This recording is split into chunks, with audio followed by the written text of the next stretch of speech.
Uhusiano bila msongo inawezekana, lakini lazima kwanza msingi imara uwe uliwekwa kabla ya kujenga uhusiano huo. Sasa kwenye kitabu cha Msingi Imara kuna vitu vitatu ambavyo ndivyo hasa ninataka kukazia. Cha kwanza, jitafute. Kwa hiyo unarudi ndani yako, tafuta uponyaji wa majeraha ya nafsi.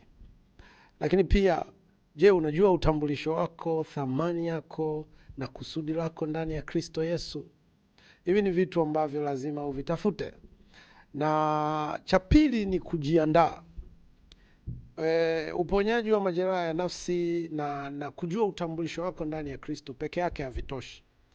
Lazima uwe na ukomavu wa kiroho, unahitaji ukomavu wa kiakili, lakini pia unahitaji mwelekeo wa kifedha, kwa sababu mapenzi ni majukumu, sio tu hisia.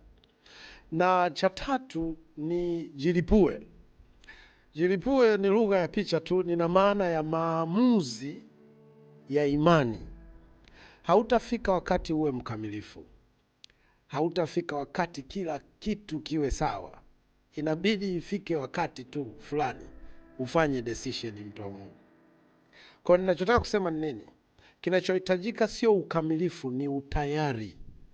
Kuna ukomavu wa kiakili na wa kiroho unaompa mtu uwezo wa kubeba majukumu. Ukiufikia huo, fanya maamuzi, mtu wa Mungu. Ingia kwenye uhusiano, anza ndoa. Uhusiano bila msongo inawezekana, lakini kwanza msingi imara uwe umejengwa.